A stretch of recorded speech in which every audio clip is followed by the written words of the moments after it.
नमस्कार मित्रांनो, तुमचं स्वागत आहे माझ्या यूट्यूब चॅनलमध्ये. तर मित्रांनो, या व्लॉगमध्ये आपण जाणार आहोत माझ्या घरापासून तानसा तलावापर्यंत सायकलने. तर मित्रांनो, आपण सायकलने जे जाणार आहोत ना, तर तो रस्ता जवळजवळ आहे 50 किलोमीटरचा जर आपण पाईपलाईन रोडने गेलो तर, आणि जर आपण हायवेने गेलो तर ते जवळजवळ 65 किलोमीटर होतात. म्हणजे 65 आणि गुणिले 2 तर 130 किलोमीटर. तर एवढं अंतर कापणं थोडं जड जाणार, कारण आता सायकल आम्ही घेतलेली आहे. जास्त तर आम्ही प्रॅक्टिस आमची झाली नाही अजून. तर त्यामुळे आम्ही ठरवलं आहे की आपण जो छोटा रूट आहे पाईपलाईन रोडचा त्याने जाऊया. कारण आम्हाला जवळजवळ 6 वाजेपर्यंत घरी परत यायचं आहे. जरी आम्ही सकाळी लवकर निघालो 6 वाजता घरातून, 6 किंवा 6:30पर्यंत, तरी पोचायला वेळ लागणार. कारण पोचायला जवळजवळ 4 तास लागणार पाईपलाईन रोडने. त्यामुळे आम्ही ठरवलं आहे की जो सगळ्यात छोटा रूट आहे त्याच रूटने जायचं. माझ्याबरोबर राहुल पण असणार आहे. आम्ही थोडं जेवण खाणं पिणं पण बरोबर घेऊ, कारण तिथे अशी काही सोय नाही राहण्याची किंवा जेवणाची. त्यामुळे ते सर्व आम्ही बरोबर घेतलं आहे आणि कमीत कमी वजन आमचा बरोबर घ्यायचा विचार आहे. त्याबरोबर सायकलसाठी जर सायकलमध्ये खराब झाली तर त्याच्या रिपेअरसाठी काय लागलं, पंप वगैरे किंवा पाने लागले. मागे राहुलच्या सायकलचा पॅडल निखळला होता, त्यामुळे आम्ही ते पाने वगैरे सर्व बरोबर घेतले आहेत. सर्व तयारी जवळ झाली आहे. फक्त उद्या आम्ही सकाळी लवकर उठून निघणार आहोत. तर चला भेटूया उद्या. जो पाईपलाईन जो रूट आहे ना, तो असा माणकोलीवरून परत बायपास रोडपर्यंत जाऊन तिथून परत डावीकडे वळून परत उजवीकडे वळून आपल्याला दुसरी पाईपलाईन पकडून मग पाचापूर मार्गे असं सरळ सरळ जायचं आहे शेवटपर्यंत. हा जो टोटल रस्ता आहे हा 50 किलोमीटरचा आहे. तर जाताना तर काय नाही, 50 किलोमीटर आपण सकाळी सकाळी जाऊ कोवळ्या उन्हामध्ये, पण येताना ऊन खूप जास्त असणार आहे, त्यामुळे थोडी काळजी घ्यावी लागेल. तर मित्रांनो, आता 6:15 होऊन गेलेले आहेत. थोड्याच वेळात राहुल येणार आहे खाली, मग आपण निघायचं आहे. ओके मित्रांनो, आपण तिथे चाललेलो आहोत ना, तिथे खाण्यापिण्याची काही सोय नाही आहे. त्यामुळे आपण बरोबर जेवण आणि पाणी वगैरे घेतलेलं आहे, कारण तिकडे काहीच मिळणार नाही आहे. पूर्ण सुनसान एरिया आहे, हॉटेल वगैरे असं तिथे काही सोय नाही आहे. मागच्या राईडवरून आल्यापासून शूज तर खूपच घाण झालेले आहेत. पटकन पुसून घेऊया आणि निघूया, कारण आता 6:30 व्हायला आलेत. तर आता आपण आलेलो आहोत माणकोली पाईपलाईन रोडला. आपण या रोडने सरळ सरळ जाऊ बायपासपर्यंत, मग तिथून आपल्याला पाईपलाईन चेंज करायची. चला.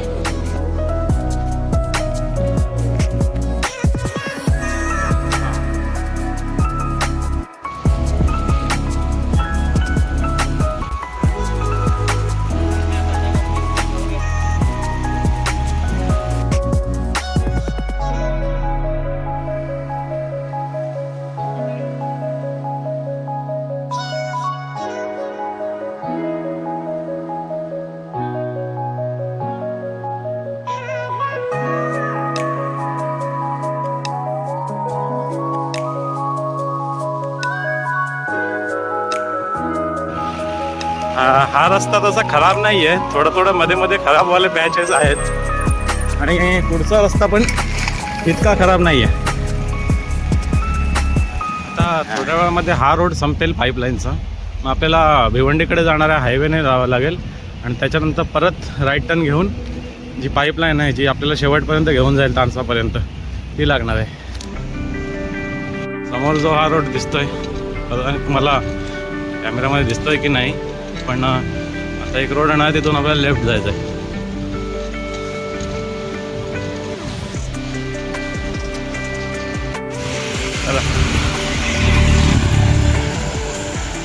हा तो भिवंडीकडे जाणार रोड आहे. याच्यानंतर आपल्याला पाईपलाईन रोड लागणार आहे. तिथून आपल्याला राईट घेऊन मग तानसाकडे जाणार. आता हा वाला रोड संपला आहे. आता राईट साईडला तुम्हाला दिसतोय जो रोड खाली गेला आहे, तिथून आपल्याला जायचं आहे. तर आपल्याला रोड क्रॉस करून खाली उतरायचं आहे. तर हा आता पाईपलाईन रोड लागलेला आहे. सकाळचे 7:30 वाजलेले आहेत आणि अजून आम्ही विश्रांती अशी घेतलेली नाही. रस्ता पण थोडा चढणीचा आहे, थकायला होत, पण आम्ही चालू ठेवून जवळपास 12 ते 15 किलोमीटर नंतर आम्ही एक विश्रांती घेऊ. थोडंसं दूध आणलेलं आहे, कॉफी वगैरे करू, 10 मिनटाची विश्रांती घेऊ आणि मग चालू. चला, तुम्ही राहा आमच्यासोबत. वाटतं कुठेतरी आग लागलेली आहे. पूर्ण डोंगरावर धूर आहे.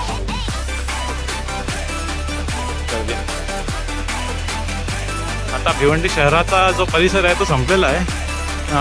आपण आता ग्रामीण परिसरात आलेलो आहोत. आता इथून पण आपल्याला मानवी वस्ती अशी कमीच लागणार आहे. फक्त हा असा रोड लागणार आपल्याला बस. आता हे मध्ये मध्ये रस्त्याचं काम चालू असल्यामुळे हे डायव्हर्जन्स आहेत. आता सरळच रोड आहे.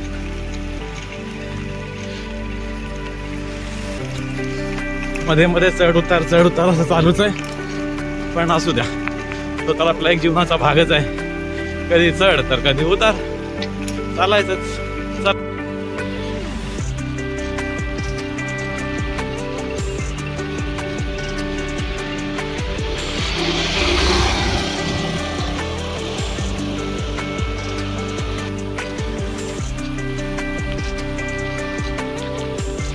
आता एक कुठली तरी क्रॉसिंग दिसते समोर. ती क्रॉस करून परत सरळ जायचं आपल्याला. कुठेच आपल्याला वळण नाही घ्यायचं. चला, आता मस्त सूर्योदय झालेला आहे. थोड्या वेळाने आपण विश्रांती घेऊया. मला वाटतं आपण 14 ते 15 किलोमीटर आलेलो आहोत घरापासून. आता थोडी विश्रांती घ्यावीच लागेल. चला.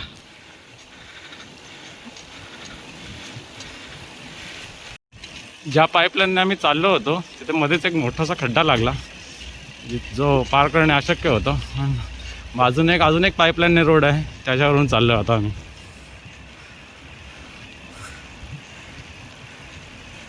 तर आम्ही बाजूच्या पाईपलाईनने जो आलेलो तो रस्ता तर बंदच होता. तर आम्ही पाईपाच्या खालून घुसून, हे बघा, या पाईपाच्या खालून घुसून या पाईपलाईनला परत आलेलो आहोत. खूप दमछाक झाली पण आलो. चला आता थोड्या वेळ विश्रांती घेऊया. चिंचवलीपर्यंत रस्ता पूर्ण खोदलेला होता. जवळपास 4 मोठे मोठे खड्डे आम्ही सायकल उतरून परत चढून हे केले. त्याच्यामुळे खूप दमछाक झाली. तर चिंचवलीपर्यंत खूप वाट लागली. आता थोडा सरळ रोड लागलेला आहे. बघूया आता. अजून आम्ही ब्रेक घेतला नाही. ब्रेक घेण्यासाठी चांगली जागा नाही सापडत आहे. जर सापडली तर आम्ही थांबू. इथे पोलीस चौकीच्या इथे आम्ही थांबलेलो आहोत आणि थोडा नाश्ता करत आहोत. थोडासा ब्रेक घेऊ 5-10 मिनटाचा, मग आम्ही निघणार येतो. सायकल इथे उभी आहे. नाश्ता ब्रेक आमचा करून झालेला आहे. आता आम्ही निघालो आहोत परत. आता आम्हाला 9 वाजलेले आहेत. बघूया आपण आता तानसापर्यंत किती वाजता पोहोचणार. राहुल, हाउस दो जोश. लगता है जोश नहीं है राहुल में. चला.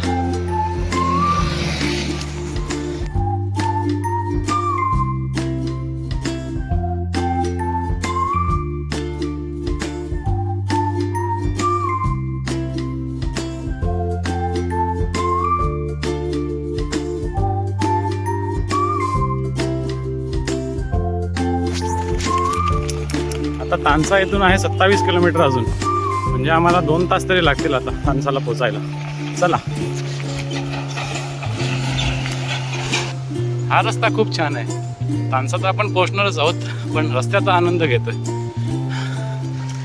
जिथे जायचंय त्याच्यापेक्षा जिथून चाललोय त्याचा आनंद खूप महत्त्वाचा असतो. नाहीतर मग सगळा आनंद असाच निघून जातो आणि पोचल्यावर काय आनंद उरतच नाही. त्यापेक्षा जे समोर दिसतंय त्याचाच आनंद घ्यावा.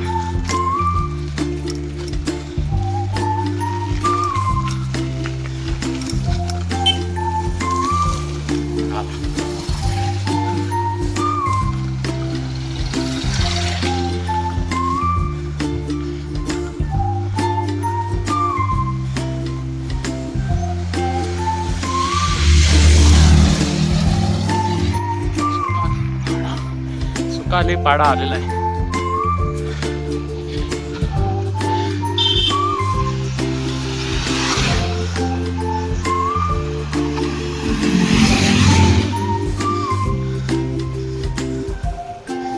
एकदम शांत रस्ता आहे.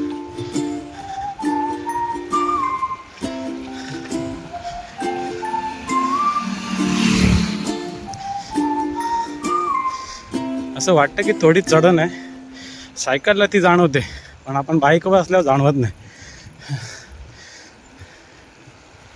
बाईकवर असल्यावर ॲक्सिलेटर दाबला की पिळला की झालं, चढण असू दे काही असू दे काय जाणवत नाही. पण जेव्हा सायकलसारखं वाहन असतं ना तेव्हा थोडीशी चढ आणि थोडासा उतार पण जाणवून येतो. तसंच आहे आपलं आयुष्याचं. माणसाकडे पैसा असला किती पण चढ येऊ द्या त्याला काही जाणवत नाही. पण तेच जर बेताशी परिस्थिती असल्यावर समजतं. थोडासा जरी चढ आला ना की वाट लागते माणसाची, दमछाक होऊन जाते. आमच्या सायकलसारखी. सावरीचा मोहर बघा, फुलं पण आलेली आहेत.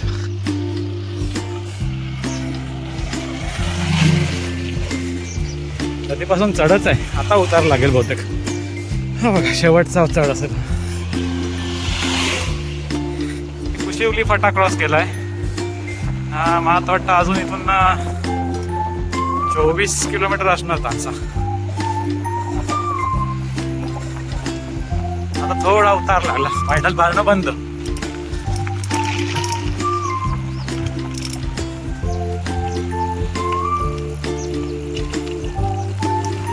गेला.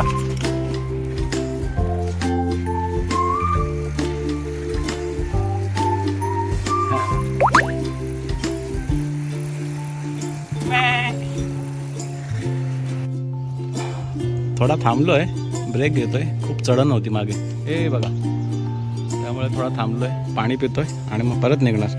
अजून तानसा इथून आहे 23 किलोमीटर. चल 1.5 तास तरी लागेल. 11 वाजता पोहोचणार आपण बरोबर. राहुल तो जोश राहुल. सायकलच्या गिअरमधून आवाज येतो टक टक टक टक टक. माहीत नाही काय होणार आहे, बघूया काय प्रॉब्लेम आहे ते समजत नाही.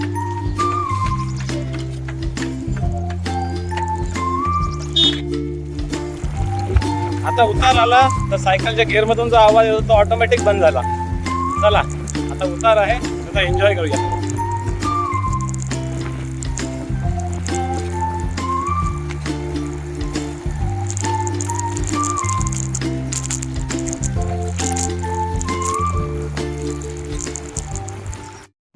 सायकलच्या गिअरची बेरिंग गेलेली आहे बहुतेक, कारण पूर्ण गिअर असेंब्ली हलते आणि चेन उतरते खाली. आता इथे सायकलचं दुकान भेटणं तर खूप मुश्किल आहे. काय करायचं समजत नाही. बघूया पुढे जाऊन थोडं. 1 hour later. मित्रांनो, सायकलची गिअर असेंब्ली जी होती ना ती पूर्णपणे जागेवरून हल्ली होती, थोडी बाहेर आली होती. त्यामुळे आम्ही काय केलं, जिथे आम्ही होतो ना तिथून परत 1 किलोमीटर मागे गेलो. तिथे एक सायकलचं दुकान होतं. तिथे आम्ही तात्पुरती डागडुजी केली आणि परत आम्ही तानसाच्या रोडला लागलो. तानसा तलावाच्या जो बाजूने जो मुख्य रस्ता जातो ना तिथून एक छोटासा कट आहे कच्च्या रस्त्याने, जो की आपल्याला तलावापर्यंत घेऊन जातो. तर आता आपण तलावाकडे चाललो आहे त्या मुख्य रस्त्यावरून हा कट मारून. तर हा बघा, हा तो कच्चा रस्ता आहे. तिथून तुम्ही तलावापर्यंत जाऊ शकता.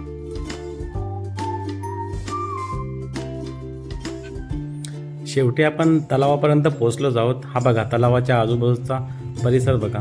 हा बघा किती विस्तीर्ण तलाव आहे. दूरवर तुम्हाला फक्त ते धरणाचे दरवाजे दिसतात एकदम दूर. आणि हा खूप मोठा तलाव आहे मित्रांनो. आणि इकडचा जो नजारा आहे ना तो खूप सुंदर आहे. जर तुम्ही सकाळी लवकर याल ना तर तुम्हाला अजून सुंदर नजारा दिसेल इथे. सूर्योदय किंवा सूर्यास्ताच्या वेळी पण जर तुम्ही आलाल ना तरी तुम्हाला खूप मस्त व्ह्यू मिळेल. इथे आम्ही थोडा वेळ थांबलो, बसलो निवांतपणे, कारण इतक्या दूर सायकल चालवून आम्ही थकलो होतो.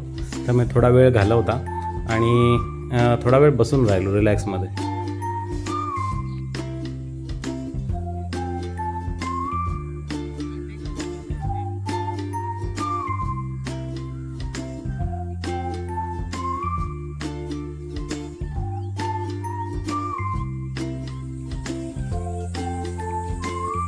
मित्रांनो, तलावाच्या बाजूला ना असे 2-3 तराफे ठेवले होते. तर तिथे कोणीच नव्हतं विचारायला की हा तराफा आम्ही चालवू शकतो का नाही. तर बाजूला एक झोपडी होती, मी तिथे पण जाऊन आलो, पण तिथे पण कोण नव्हतं. म्हणून मी स्वतः तो तराफा घेतला, दोन्ही हातात बॉटल घेतल्या आणि तराफा चालवू लागलो. राहुल नाही आला, राहुल घाबरत होता. त्यामुळे तो काठावर राहून दगड मारत राहिला आणि मी मस्तपैकी तराफा आतमध्ये घेऊन गेलेलो. एवढं काय रिस्की नाही आहे. तलाव आहे, खोल आहे, पण मी जास्त आतमध्ये गेलो नाही. त्यामुळे थोडा मी नौका विहाराचा आनंद घेतला. राहुल आपला छोटा आहे, त्यामुळे तो आपले दगडाचे चाळे करत होता आणि मी मस्त तराफा चालवत होतो.